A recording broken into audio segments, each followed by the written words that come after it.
Good afternoon, I'm the NHS Health Check Champion for Leeds GP Confederation. I am just sharing my screen so that we can go through the community template for NHS Health Checks, both for System 1 and EMIS. We'll start with System 1 and move on to EMIS. There is very slight differences, so if you're already familiar with the System 1 and how that's used, and you can skip further on. But I've brought up a test patient here. So if we were to look at checks as we would do to check for eligibility, you can see that this patient is 60. I would have a look to see whether there were any icons demonstrating that they were eligible for NHS health check. With this particular practice, I will go to the left-hand side and have a look at their medications. And of course, if they were eligible for an NHS health check, they wouldn't have a statin on here, but that would automatically make them not eligible for a health check. I would then go to tab journal and I would use the search box to complete a couple of searches. So the first thing I want to look at is Q risk, and you can see that they haven't had a Q risk documented on the records, and also NHS health check completed. You just want to make sure that they haven't had those two codes within the records, certainly within the last 5 years. It would make them not eligible. So to open the NHS health check template, I would go to NHS health check, just in the bottom search. Now this one here with the Confederation is the ones that practices will use, but the NHS health check template used by yourself will say the community on. So Leeds NHS health check community programme, and this is the one that you should be using for all System 1 practices. There will be a slight difference when you bring up the template, and one of those will be the colour, so you'll be able to identify on that. There is an instruction for the first screen so that it persuades people that are using general practice NHS health checks that they return to their own template and not the community testing programme one that you are. It's important that we use the correct templates, of course, for accurate coding and data gathering, accurate follow-up and management. But the second tab will provide you with an eligibility list as a reminder, and the third tab here is the invitations, in which you would select once they're invited, and you may well do that in a number of ways. That you might select that at the time of invitation through patches if it's not already set up, or a letter, any formal invitation that you're doing as part of the community programme, or if you are inviting somebody, having spoken to them within the community, brought them on, assess their eligibility. Once they're eligible, you're going to select this as a community invite for NHS health check. At the moment, there is only additional questions for another community testing programme, but those that are completing any of the Seacroft community testing programme, there will be a separate section here for you that you would click on and open a forms Microsoft link so that we can capture the information of how the patient came to the health check, be it formal invitation or through making every contact count. Here there is an NHS health check declined, and it's been changed from a tick box to a text box so that we can capture information of why patients are declining if they're doing so. It definitely is a decline, and it must be an express informed dissent verbally from the patient provided, which is completely different to a non-responder. So you would put the information in there. Once that has been coded by texting their response, it means that they will not get a formal invitation for the next 5 years. So it's important that they are aware of that and they can implement that in their informed dissent. It might be the case that they're not declining then because of that, and they want to just book an appointment at an additional time, in which case you would arrange. So if the patient does decline, then they can be informed that they can withdraw that dissent at any point within that 5 years. So moving on, then you'll see across the tabs family history and observations, lifestyle, alcohol, diabetic, and so on. We are only going through the information gathering section of the NHS health check at this point as part of this recording. The tabs are set up so that it aids conversational flow. However, if you need to skip to alcohol, come back to doing someone's height and weight, then you would do that as you see fit within that conversation. So a little bit of information in regards to family history. And of course, if you're selecting family history on here, as with anything throughout the template, you want to be adding additional context to that. So if they do have a known history of diabetes, who is that? And of course, we're only looking at the immediate first degree relative. Ethnicity, of course, you're going to select through here, language, and then proceed through the following tick boxes, adding in the values, making sure that you are inputting the waist circumference, pulse rate, and pulse rhythm, which are the three that is often missed.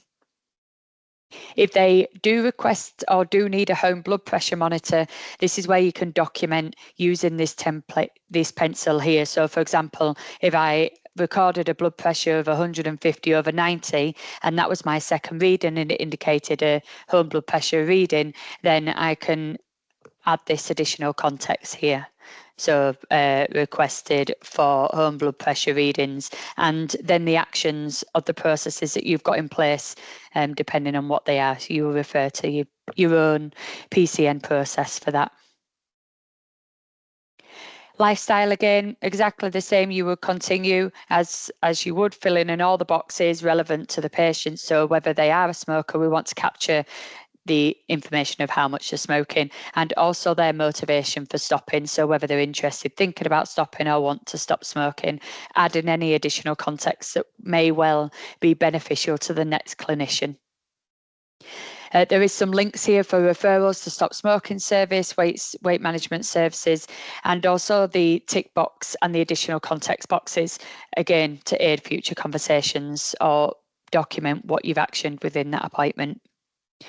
The GPAC link here will open the tick boxes that you will need to complete as you're going through, depending on the patient outcome and calculated. Now you can save and record before closing, and you may well want to select it in here so that it populates in the right hand side. As with any other template, previous history will be located in the right hand side. So if I were to select someone's weight, for example, and put in there that they're 95 kilograms, it's going to document that in the right hand side, but also provide you the old information too.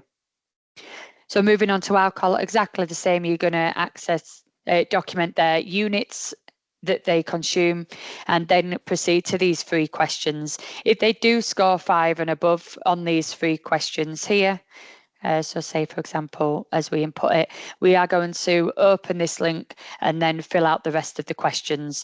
So we know that this here was scored at 6, so that's going to be our starting number. And then we're going to proceed to answer all the questions. Any incomplete answers is an incomplete audit C. So all of it would need to be selected if they continue to score 5 or more. You'd then press OK on this, remembering that the score is 15, and then you would populate that 15 score here.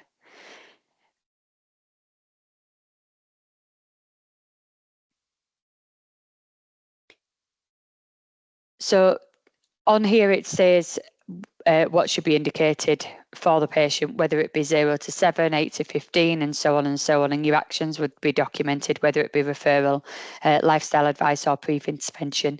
And there's some links for forward leads as well. Moving on to the diabetic risk assessment. So you would capture the information that is being you would populate the information here that is being captured in previous tabs. So here, 50 to 59, male, and so on and so on. That's going to give you a score at the bottom once you've calculated that. Any emissions on here, whether it be waist circumference or not, will not provide an accurate risk score. So a not applicable shouldn't be selected. It should all be filled out. If they were to score, depending on the score here, so anything over 16, it's then that they're offered a HbA1c unless they're already known to be pre-diabetic. And you're going to select the brief advice on risk of diabetes for the patients that you see. Dementia, exactly the same. You're going to have those conversations and select raised awareness for dementia. signposting them as appropriate. Moving on to blood tests, these values are for point of care testing only, therefore the Seacroft Community Testing Group will not need to complete this. And you may want to open the tab here to say which ones that you have selected. However, you're going to be populating an ICE form, so that's the priority. Once you get to the risk score and recall, this is where your information gathering will end, and you don't need to complete any of this or forward, because this is going to be the practice responsibility to come back to this template and complete it from there. But if we go further through, you will see that there is some points for referral and some admin and guidance if you needed it at that point. So all that you do to save that is press OK. And you can see that all saved in the patient's records. So for example, the blood pressure is here, but located on the top, and my context that I put is just next to it. So we can see that you've requested for that action. And then quite simply just save the consultation. If anybody needs any information in regards to opening pathology, then we can go through that afterwards. And there's many different ways to do things on System 1, exactly as there is on EMIS. However, I don't have access to this particular practice's ICE form. So once I've got access, and if you want to go through it together, then we can do. So if we typically would save, but we're going to discard on here because it's not needed for the context there. And then if we move on to EMIS,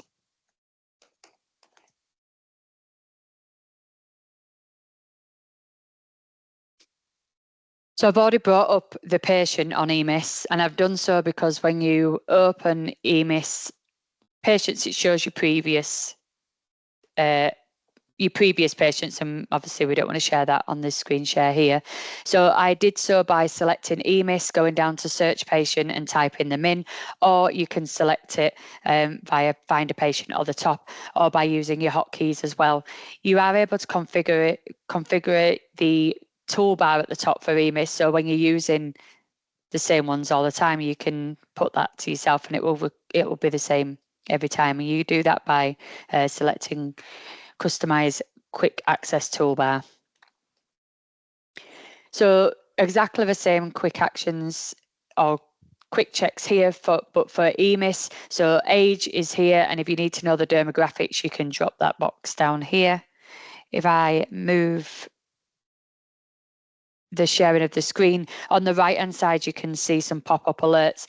So for somebody that's eligible for an NHS health check, then this is where it would come up that they may well be eligible for a health check. What you can see on here is statin monitoring required, so that would indicate actually that this particular patient isn't eligible, but it's a dummy, so we know that. Just going to go through a couple of tabs across the top. So summary is exactly that. Consultations is where you would find your consultations the same as System 1 is new journal or tabs journal, whatever your preference is there. What you might notice though is that it's flipped so that the oldest is on the top as opposed to on the bottom, or vice versa. It's just the opposite way around for some practices with EMIS. As we go across the tabs on the top here, you can go across to medication and see their repeat medication that's on there. Any problems, so if they were diagnosed already to be diabetic or hypertensive, then you'll find it on here. Any previous investigations, care history, and then your diary is where you would find like the recalls and any outstanding tasks. And documents, of course, is the letters. So if I were to locate the NHS health check template, exactly the same, you can do it a number of ways, but I'll just show you the one way for now. But if you add a consultation by the top left on the ribbon, then it will come up. You could just populate your name on here and set a default for the session. This will bring you up to the consultation. So a little bit different to System 1, whereby you have the tick boxes next to each of the values. If you needed to add additional context, so say, for example, if you needed to add that home blood pressure reading request that you've done, then you can come to the left-hand side here, select comment, and you can document it in there. So exactly the same as I did before. requested for home blood pressure monitoring, and then so on, however your processes are set up in practice. I would then, so you would go to run template. Now, when you first search it, it's quite simply just searching Leeds NHS health check community and it will come up, but because you can see on the left hand side I've used 2 of the templates before, once you've searched for it once it's already there and it will continue to be there for you. So what you saw on the first time round was both the templates for practices, the community programme template and the NHS health check, but we want to be making sure that we're using the community programme template. So we'll just wait for that to come up. And what you will find on this template, it's exactly the same, a direct replica of the one on system 1, but it's just set up a little bit differently. So rather than the tabs being across the top, they're down the left hand side. So exactly the same again, introduction, eligibility, invitations. So you can see the slight differences in the coding. So rather than NHS health check invitation, it says adult health screening call, and that's just how it's set up. But once you've invited them, that's what you would go ahead and select. There is the additional questions that's currently a forms on system 1, but you're going to have an additional form and once that's set up on the system. And exactly the same for NHS health check declined. There's a tick box on this, but then with an option for you to put your context in there, informing the patient that they again won't be invited, but they can withdraw their dissent. So all you're going to do is continue to go down the tabs, and you can go back and forth as exactly the same as we did on system 1, through family history, lifestyle, alcohol, exercise questionnaire, and then to the diabetic risk score. So the only difference with this one is you do not have to populate the information that you've input, but the scoring is different. So you're just going to refer to this score here. So a score greater than 5.6 is considered to be high risk rather than the 16 on system 1. If the risk score is greater than 5.6, perform a blood test to confirm the patient if the patient is at risk of type 2 diabetes. So that's where you're going to select that. The one thing it does ask to be duplicated here is the family history of diabetes, in which case you can put that in. I imagine that it won't let me do it because it's a test patient. Oh, it does. On some practices, I've already put the dummy patient as diabetic, and if that is the case, it will not allow you to press calculate. However, in this case, you can see estimated Q risk based on the following assumptions, and then these on here, and they've been populated if you have input them. So 14.5% for this patient, and therefore we're going to be offering a HbA1c. So moving on then, exactly the same with dementia. The blood test is very slightly different, but this is mainly for point of care testing. So you don't want to be selecting anything on this blood test form, because this is for people that are using the capillary blood test rather than venipuncture. And then the rest of it is exactly the same. So you won't be filling any of this out. It's about risk assessment, completing the NHS health check, but there's a little bit of information about advice and guidance and referral. So whether you find that useful. In regards to populating an ICE form on EMIS, exactly the same. There is multiple ways to do it, same as there is on system 1. However, if you go to investigations on the tabs across the top, you can select add here, and then go on to the ICE form that way.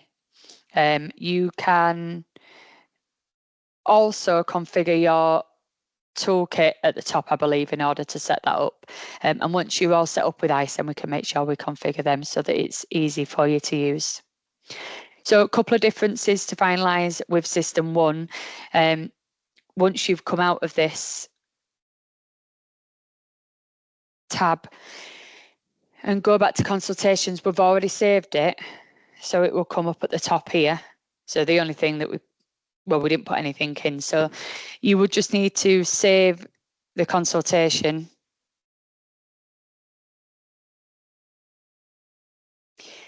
and it will come here. You can use your comments exactly as we said, for as many comments as you need to. You can create a task from here should you need to, but once you save again, that's embedded into the consultations, but there isn't a discard patient. So to discard the patient, you would just right click and clear current patient, and that's it. You're back to the start. So I know that was a real whistle stop tour, but hopefully you find that useful because you can go back to it. All the information is also in the data quality guides, so you can refer back to that as well. So I will stop sharing and stop the recording. Thank you.